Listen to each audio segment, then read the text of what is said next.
My name is Mikki. I am from Houston, Texas, and I'm 55 years old. Before being diagnosed with endometrial cancer, I had never heard of endometrial cancer. I've heard of different forms of cancer, breast cancer, endometrial cancer. I had no idea. And so when I was having these issues, I kind of just by reading what the symptoms could be, it was kind of guiding me towards cancer. Had no idea what form of cancer it was. And have I ever talked about it? I have at the beauty shop, and it's crazy because I've talked about it with a guy. He ended up having prostate cancer when I was going in to get my hair done. Usually I don't go to the beauty shop, but it was like after all of my treatments and stuff, and I wanted to cut my hair back off because it was just growing funny. And we got to talking about this way my hair was growing back and the texture of it. And then I told him I had endometrial cancer, and he then told me he had prostate cancer.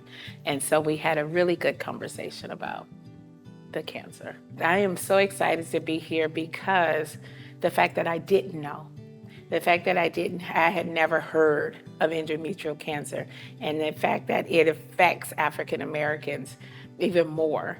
So just having this opportunity to share my story and to encourage people to get checked and just to bring an awareness. My name is Anjanette Aguirre, but everybody calls me Angie. And I'm 42 years old, originally born in Panama City, Panama, but raised in Brooklyn, New York. For a living, I am what I guess people call a manicurist, a celebrity manicurist, nail artist, all of the above. For fun, I'm always with my family and my kids doing whatever it is that they want to do. Or turn up is what we call it. My job is really fulfilling because, you know, women, we are most free when we're in the hair salon, nail salon. We're not, you know, you don't come in as pretty as when you leave. You know, you can take your wig off, you can go bare nails, and no one's gonna judge you there, right? That is a safe space. And that's a safe space for not just beauty, but personal things, right? Things that you wouldn't normally talk about with other people at home, any problems that you would be going through maybe at work, in a relationship, health. The salon is a safe space for women. So that is actually one of my fave things about what I do. I am not only a nail tech, nail artist, I am a therapist, sometimes too. So sometimes we cry, sometimes we laugh, sometimes you get to just be angry. You could just be quiet if you want to. You know, you have all those options. To be honest, I knew nothing about endometrial cancer before coming here. I had heard about endometriosis. I have clients that have endometriosis. I had never heard about endometrial cancer. So I'm excited to be here because I get to be a part of a conversation that seems to have been a secret for so long that a lot of women don't know about.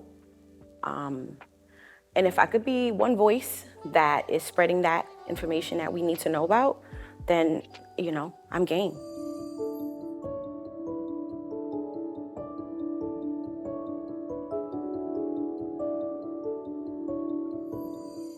Hello, how are you? I am good. How are you? Now I can call you Mikki. Mikki, yes. You can call me. Is that a nickname or is that your real name? Yes, Mikki is a nickname. My name is Mikki. Ooh, okay. And so Michael. I worked at daycare. I was a daycare teacher, and the kids could not say Mikki. Yeah, So I we was can like, say okay. Mikki. Mikki, call me Mikki. So I've been stuck with Mikki for years now. Okay, well, I like Mikki. I can't wait to do your nails. So let me give you a little bit about me. My name is Angie, and I have been doing this since I was 13 years old. Oh, wow. Yes, so I am well versed in all things nails at this point. Tell me a bit about yourself. I know you were diagnosed with endometrial cancer. At what age, if you don't mind me asking? Oh, gosh, for my 50th birthday. Oh, well, this Yes, escalated quickly. it did. So I started spotting. And so Okay. I had already been through menopause. Oh, so At 45, I think I went through menopause. It was like, oh okay. So once I started spotting, I was like, okay, something's not right. And yeah. so it was right around my 50th. So my 50th in July. Mm-hmm. When I started, I did this big extravagant birthday party because I was like, okay, if this is going to be the Right. last one, we supposed to go out. So, We yeah. we're not giving ourselves a death sentence No. now. We So can it go out. was like, Mm-hmm. yes, I did the doctor visit in July. My insurance kicked in just on time. Oh, look at God. Yes, I had been having the issues since like January, Did it and hurt? Sorry. Did you feel any pain or anything? from the signs and the symptoms that I had, I was cramping. Okay. I had back pain. Of course, the spotting didn't stop. Mm-hmm. And when I started spotting, it was like, okay, it became continual. Okay. Started having pains in my legs. And then oh gosh, I was very irritable and very quick tempered. And I'm not not that person. Oh And God. so, party was July the 6th. And I was like, okay, not until after my party am I going to the doctor. Okay. So Okay. I waited until July, I think it was like the July the 9th that I had my appointment and went. And she checked everything out and they thought it was menopause. And I was like, nah, I already went through menopause. I knew that I had finished that. And so they checked anyway. And she did say, that I went through menopause and it was early. Oh, By me because you going went through through because I early. went through at 45 and we're already Oh. finished having it. So there was the pain of just the body aches and the irritable and tiredness, because I had lost so much blood during that Yeah. time. So that just created a lot of anxiety. When I first got the diagnosis, I was first told that it could possibly stage 3. Oh God. Yeah. And so, we did all the tests and, all the waiting Yeah. and full hysterectomy. And after that and testing, you know, what they took out, they noticed that it had got out of the endometrial and into my lymph nodes. So which made me a stage 4. Oh my God. Yes. Okay. What was that process like? Like once you got diagnosed and knowing how far along was it? Like, did you have to get chemo, like radiation, all of that? Yes. Started chemo Okay. in December. So that was like a year that you Well, no, went no. through This this. is all the same year. This is Right. all so. So from August, January. from January at the beginning of the year, Okay. yes, to Right. December of having that. Yes, I was waiting to do. They were actually going to do a research with me, and then Okay. that never fell through. And so my doctor was like, "Okay, we can't continue to wait for them Yeah. to do that. Let's just go ahead and start your chemo." Okay. So I started chemo early December, December the 10th Of this is what year? of 2019. Okay. Of Right before 2019. COVID. Right before COVID, exactly. Okay. Here we go. Right before COVID. Girl, my anxiety is at all time high trying to figure what? Yes, right before COVID. So I did 6 rounds of chemo, Okay. and then I did 26 rounds of radiation, which started that next June. So it's like we did a full turnaround Yeah. of this. And I think that was the worst. It was, because with the chemo, it's every 21 days. So you Okay. kind of get a break. Your body kind of gets a kind of chance to regroup or Okay. reset, and drinking water and trying to get it out. But with radiation, that was an everyday thing, except for the weekends. You come, so it was like the body aches and pains and Yeah. all of, that Did you was- lose hair? Did you Yes. have to And go I through? actually, December, Christmas Eve, I cut my hair off. Okay. So the day before Christmas Eve, I had my hair in braids. I used to keep my hair braided up. And I was like, let me go check and see if I'm losing any hair. I had did like 2 rounds of chemo. Yeah. And I was like, let me see if I'm losing hair. And so I took the braids out, and while I was taking out the braids, hair was coming out. Oh my God. And so I had a mini afro on the counter. Just Oh my like, God. oh my goodness, okay, I'm losing hair. But I still had my hair thick, and I had enough hair to still braid it back up. Yeah. And so Christmas Eve, I woke up and I'm like at like 1 in the morning, and I'm like, okay, let me just try to comb through it again and see. What made you get up at 1 in the morning? You just I just did. I just okay, got up at 1, and I don't know if I was dreaming about my hair, right? thinking about my hair, and it's like, let me just get up, and I'm in the bathroom and I'm combing through, and I had another mini afro on the Okay, counter, and then I was like, okay, let me just shave it. Let me decide when my hair is gonna come out. gotcha. That's the one And control. One thing you got control over, and right? it's like, let me just. So I did pace back and forth, trying to be quiet and not wake anybody up. Trying to Oh my decide if God. I was going to do that. Because it's like, I'd never seen my Yeah, head bald. right. And so I went in the bathroom and I did a quick clip. And I was Ooh. like, oh, I don't have Well, no you choice now, now. now you got to go through with it, right? Gotta Oh go through God. it. And I shaved it off. It's like, oh, you got a cute little pea head. Right, you don't. Okay, so we could work Yeah, this we out. can work it. And I loved it. And I Oh, love okay. that I took that control. It's And I freeing. was, yes, I I know. wasn't constantly worrying about, okay, how much hair is going to fall out today. Yeah. No, I went on and I was like, okay, I'm just going to do it. I shaved it off and I loved my little head. Good. Yeah. I'm happy you were able to find what I always say, find a pro within a con. Right? Yes. The one thing you have control over is that at the moment, At the right? moment. Yeah. Yeah. And I think that's the way I look at the whole process of it. Mm-hmm. It's like, how can I make this, this walk of cancer? How can I take the power back from cancer? Gotcha. And that's been my whole thing. How can I take this word that puts fear into people Yeah. and It's a take that scary back thing. and say, okay, no, it's not, cancer doesn't have me, I have cancer. Right. And then what can I do with it? And so from that point on, it was like, okay, God, what do you want me to do with this? How are you going to use this? But he allowed me to walk through the healing first, Okay. and then it just poured into so much of the why. So now our hair falls off. Well, we cut our hair off, right? Yes. Because we're not letting anything control us. How was that the time from when you cut your hair off to when you finish your treatments, when you found out in remission? Oh gosh, that was, I did my hair off December.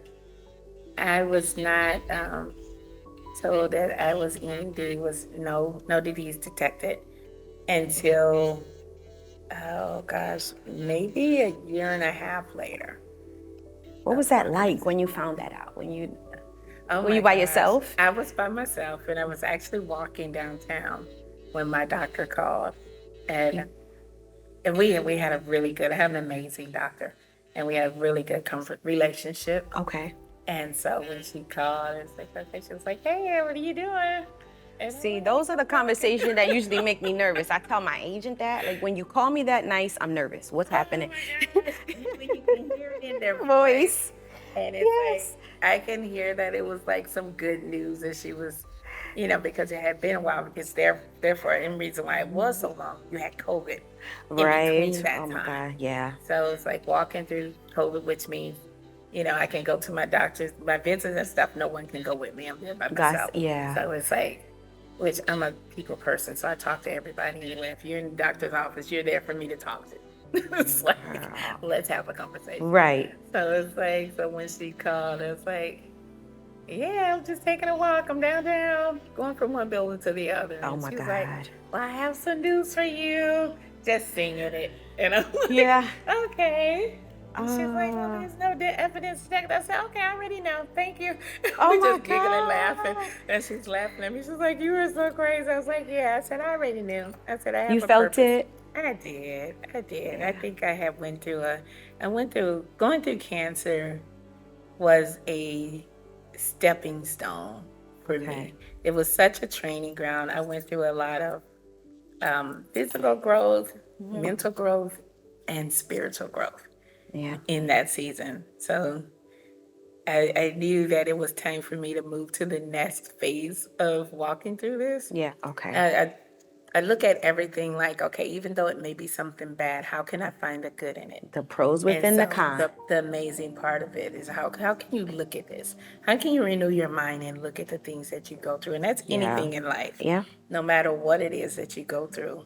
It's like, how can I turn this, or how can I see this in a different way, or what can I get from this? Yeah. And There's so always a lesson it's always a in lesson. anything you do. So listen, you are OG in my eyes, okay? Thank you. I like, it is amazing. So I am just happy to be sitting here talking with you about this, and giving me space to do so with you, right? Because it's such a personal thing. Some people keep it a secret.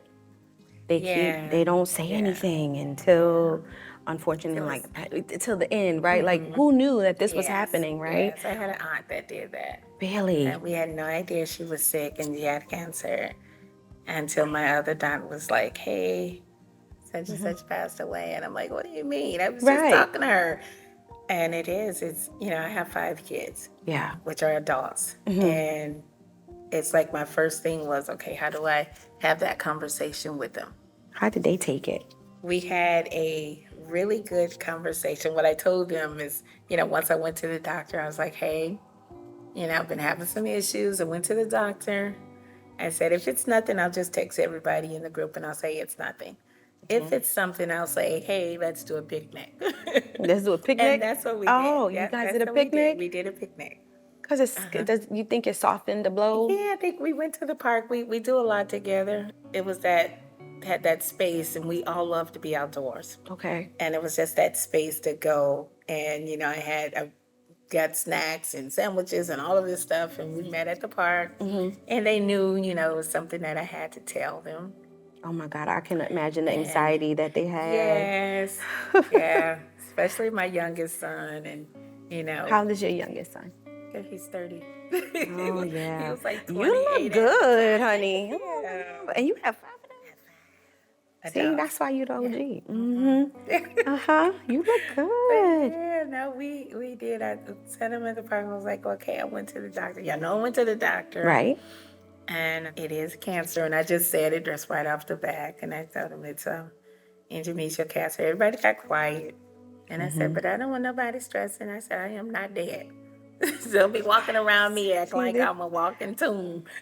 This is why moms are superheroes. Because you were able to put your feelings aside, your anxiety, whatever you may have been feeling, to make everybody else feel good. Yes. And put them at ease. That's important. That actually brings tears to my eyes. That is so important. That is so important. It's like, girl, I'll do that. I know. I'm sorry. That is crazy. I think I need makeup. Yeah. My mom is 62, and I don't know what I would do if she came and told me that, I don't know, because it runs in my family. So, I've had to have tests and things done, but I watched her do it with my grandmother and my aunt, and my aunt is her best friend. So, to watch my aunt go through it, to hear people put their emotions to the side to make everybody else around them is so commendable. That's amazing. Your kids are lucky. Your kids are lucky. So we got to the picnic and you told all of the kids. Yes. What was their reaction? They had concern a lot on their face, and they were, of course, crying. And so we just had that conversation. I was like, okay, I'm not dead. Doesn't mean that I'm dying. We're still here, and treat me just like you would normally treat me. They got so good at that. I think they forgot I was sick. Okay, because it was their coping mechanism. Yeah, they did. They did really well. They were all there when I did the full hysterectomy. Okay. They were all there. My sister flew down and my nieces. So, they're very supportive. Okay. They're very supportive through this. And how about your husband? The thing with my husband, say we're newly married. Oh, okay. And so he was married before. And his wife before died of endometrial cancer. So, What? yeah, so this was very hard Oh my God. for him. And I say God has a reason for everything. Yes. There's a reason for everything. So God put you with someone who already knew how to handle it. Yeah, it was Oh my really, God. but it was really hard. Did it bring you That's guys it. closer? It did. Okay. It did. And I'm one that I have to learn to let people do stuff for me Okay. because I'm that, okay, I can do it. I'm fine. Really? So even when I got out the hospital after my sister and my nieces came and they were having, no, I can do it. Just give me a minute and I can do it. Oh my God. And so by the time they left, it was like, okay, thank you for coming. He's like, you didn't let us do nothing. You guys were just here for company. That's it. Just for company, nothing else. So it's like now, so we both learned. I learned to let go Okay. and let people do, because I also had a small group of ladies that I led, and they walked through this with me. And Okay. so they were always, okay, what can we do? Nothing. Just be So I here. had to learn to, Allow people to. allow people to pour into me the same way that I want to pour into others. Yeah. So that was, like I said, it was always it was more than just a journey. Yeah. It was a spiritual journey. It was a mental journey. It was just a full journey of learning, growing, connecting, communities that I didn't have before, that I have because of this journey. Sometimes it's the oddest times you figure out what your purpose is in life. And sometimes the test is when you figure out, right? Your testimony is why you figure out what is your purpose in life, right? A lot of people get older before they figure out what their purpose is. Even for me being here, able to talk to you, because when I brought it up to like friends, they were like, what's that? Nobody knew. I had no idea what that was. Right. And so when I told my cousins and my clients, they were like so excited. Like, girl, we can't wait because do we need to set a walk up? What do you wish others knew about endometrial cancer? Like something that no one knows that. I think that the main thing I wish that there's just an awareness. Yeah. That there's that possibility that it's there, because I guess I'd never heard of it. So that was not a thought in my mind as, oh, I have an endometrial. What is that? So Yeah, it's that's just how I an felt. awareness of that. And then just to know, to get to test it and ask the right questions, just knowing what questions to ask. Right, because I wouldn't know what to ask. I went through part like last year, the year before, where I had, not to make it about me, but what brought thoughts to my mind after like we started talking about it.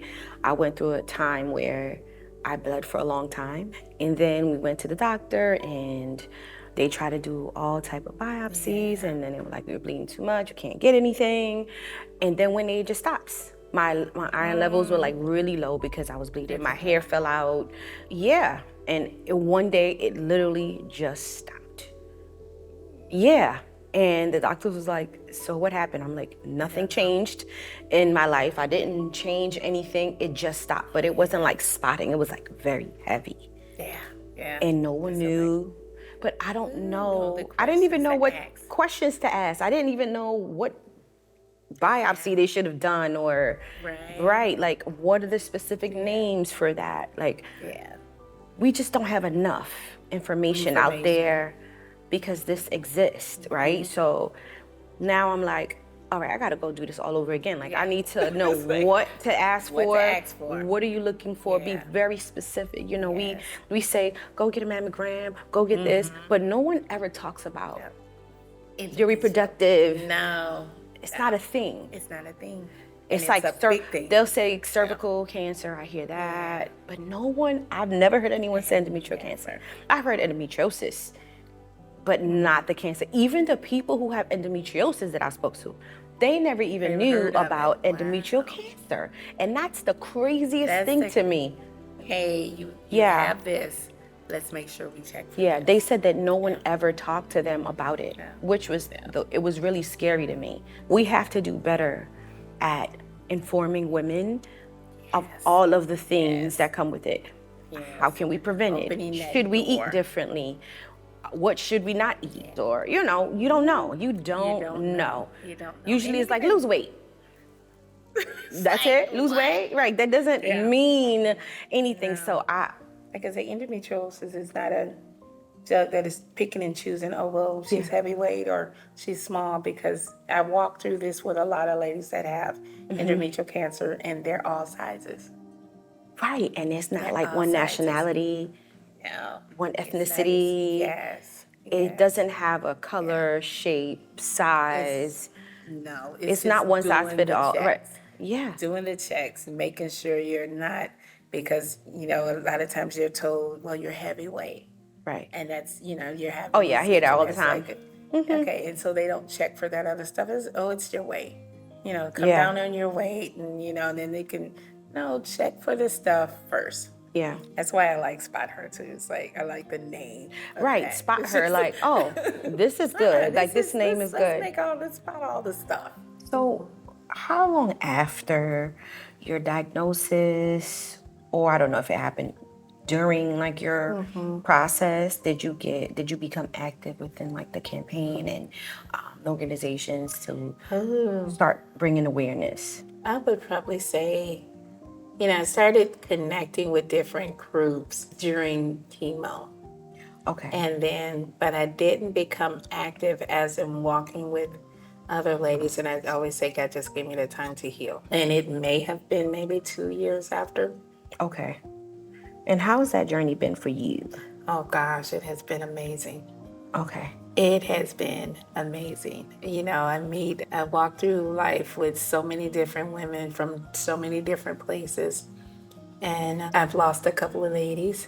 Okay. But just being able to walk through that and to, hear their voice when I first meet them, and to hear the defeat. Yeah. But then by the time we finish talking, and, there's so much joy, and there's so much, oh my, I can keep fighting this. Yeah. And so being able to pour into these ladies and to encourage them to live every day on purpose, that's one of my things. I say, okay, you live live every day on purpose. And like I tell the ladies that I walk with, if you're one of these people that you want to know everything, I said, ask all the questions. It's all about you. And I say, this is a time that you can be a little bit selfish, and you're walking through this, and you make sure that you're able to ask the right questions, and the doctors are giving you the answers that you want. And if it's not what you want to hear, or if it's you're not what you want to hear, but not clear enough for you, I said, continue to ask. And if you ain't not, ask someone else. It's like, and so that's the thing, is just being able to have that doctor that is open and comfortable to have conversations with you. And so I had that. How do you feel now you got your nails done? It's something about, even though I don't do it all the time, it's something that's different about making how you feel on the outside when it matches up with the inside. Yeah. And so it just matches, it matches how I feel, especially the color. I love the color. It's that soft, but noticeable color. And that's how I am. I'm very soft-spoken sometimes. Sometimes I'm not. What advice do you give to someone who was just diagnosed with it? Oh my gosh. Mainly to give themselves some grace. Okay. And like I said before, live on purpose. Give yourself some grace. Because a lot of times, we are, especially women, we are doers. And we are, if it's not getting done, it's like, okay, I'm getting frustrated. I can't do this. I can't move around. I'm having these aches. And then you start thinking less of who you are. Okay. Because of the disease or the sickness that you're walking with. And it's like, no, give yourself some grace. Yeah. Pour into yourself right now. This is your time to just rest and recoup and recover, because now it's a healing process that you have to go through. Figure out okay, why am I going through this, and what do I need to learn while I'm walking through this? Okay. What do I need to learn through this? So my whole thing is take that power back from cancer. I can't tell you how to do it. You have to decide what that looks like For you. Yes. Okay. Oh my God. Mikki, I have learned so much from just talking to you about this process. I was very afraid to, I was excited to do it and talk to you, but I was also afraid because you don't want to ask the wrong questions, you don't want to offend, you don't want to say the wrong things, right? Because it is a very sensitive subject. So I am really grateful for you allowing me to kind of dig deep into things that are personal. Yeah. How do you think that the Spot Her campaign has can help people? Oh gosh, the name itself. When I first heard the name, I was like, wow, Yeah. spot her. Right. Because bringing that awareness to knowing what to spot and knowing what that is, because Right. What do we here I spot? am. Yeah. Yeah, it's like, what? And every time I tell somebody, oh, it's spot her, and it's like, what is that? It's like a double entendre. Right. Yeah. It's like, if you spot her, go get Right. checked. Go get. And it was like that thing. So it's like just bringing that awareness and then having these comfortable conversations like we were talking about before. Being able to have that platform to come and learn where it is comfortable and it's not made to feel like, oh, this is, something I really can't talk about. Like I was saying before, you forget that it's an uncomfortable position because you're so intrigued in the conversation Yeah. of what they're having. And so I think that's just having that awareness, the catchy name, Yeah. the group of women that are there with you, that walk with you. So it's just, like I said, it's something that I didn't have. If I had something like this or something, where I can walk through with a whole, like Spot Her, and that made it more just like a journey that you're going through, and it's not as big as it sets to be. Okay. Which I had to walk and develop that without the help. So now that I know that, hey, there's so much information out there. There's an avenue out there that you can connect with. So just having that, I fell in love with the name. I fell in love with the name and the idea. It's pretty dope. Yes. I like a good name that could mean several things. Yes. And it's self-explanatory. Yes. Because look, I'm spotting.